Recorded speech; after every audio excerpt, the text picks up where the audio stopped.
Now, facial implants are very important if you're going to provide high-quality facial aesthetic care for your patient. It's really no way to do some of the things that implants do without having them available. You just can't provide the end result that you're hoping to get if you don't know when to use them and how to use implants well. We talk about the reverse triangle or inverse triangle of beauty, and what we mean by that is if you look at younger patients, they have a very healthy cheek mound and their face goes down into a nice V in this direction, so you have this inverse triangle. As we age, the triangle goes the other direction.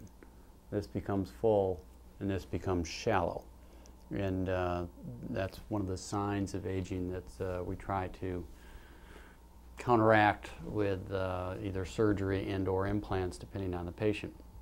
Now, when would you use an implant versus doing surgery? And that's key to doing this type of surgery well, and that's one of the reasons I strictly do facial aesthetics and don't wander in other areas. Strictly staying in the face allows you to be a little better at this, I think.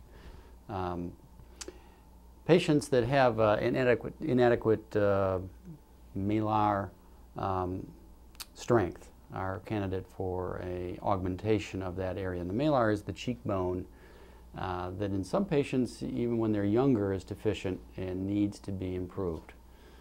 In older patients, as they get past the 5th decade, they tend to lose bone in this area. There's demineralization and loss of 3D volume of the bone, but we also lose fat in and around the cheekbone and underneath, what we call submalar atrophy. So in those patients, augmentation of the cheekbone and the area underneath the cheekbone is very helpful. On other patients that we see, it's their chin that is weak and a problem, and frequently in rhinoplasty patients and in facelift patients, we're also looking at the chin to see if it needs to be supported. Certainly you don't want to overdo it. That's not the idea. A well-done chin implant, nobody's going to know it's there besides the patient and the doctor. It blends in and looks like it should have been there all along. I've never had to remove a chin implant in 20 years of practice. So they're very well accepted, and patients, when they get them, like them.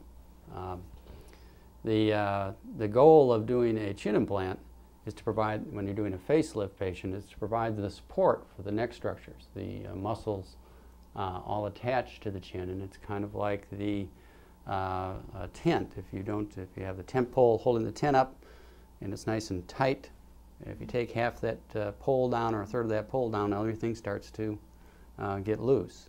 And the same thing's true about the chin. If you don't have that support, if you do surgery to improve this area, it's not going to last, it's not going to look as good. So that's why we frequently suggest a chin implant in facelift patients. For noses, if you have a weak chin, it makes the nose look bigger. And there have been patients over the past 20 years that I've seen that have come in thinking they need their nose done, but all they needed was a chin implant and their face looked really good. So knowing when to use those approaches is extremely important to providing high-quality aesthetic services in the face for your patients.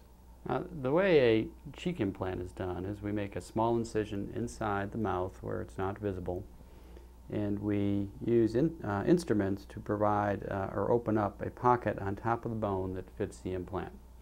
Now, for a younger patient that just has deficient cheekbone, doesn't have enough of a cheekbone to give that nice, beautiful inverted triangle look, we're doing an augmentation of the malar bone only, and that implant looks something like this, and it fits right over the cheekbone, right over this part of the face called the zygomatic arch. It's a very routine procedure in my practice. These implants don't bother the patient. They're very easily inserted, and indeed easy to remove if the patient finds that they don't like it, although that's never happened in 20 years.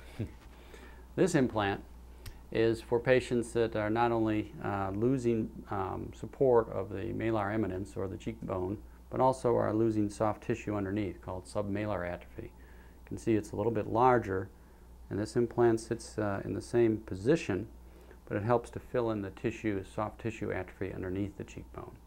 So frequently we're using this size implant or sort of implant to help our older patients who are presenting with the loss of that inverted triangle to help restore youth and their natural good looks.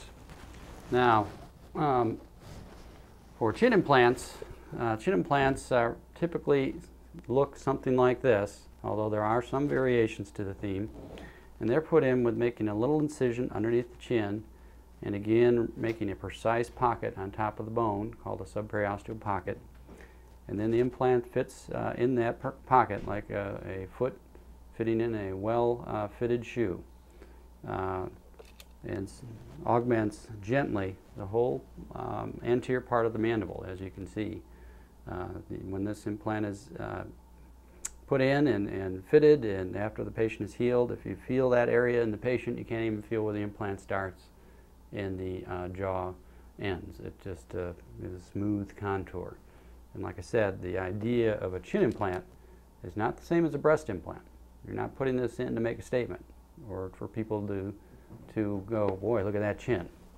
The idea of putting a chin implant is to make it look natural, look like it should have been there all along.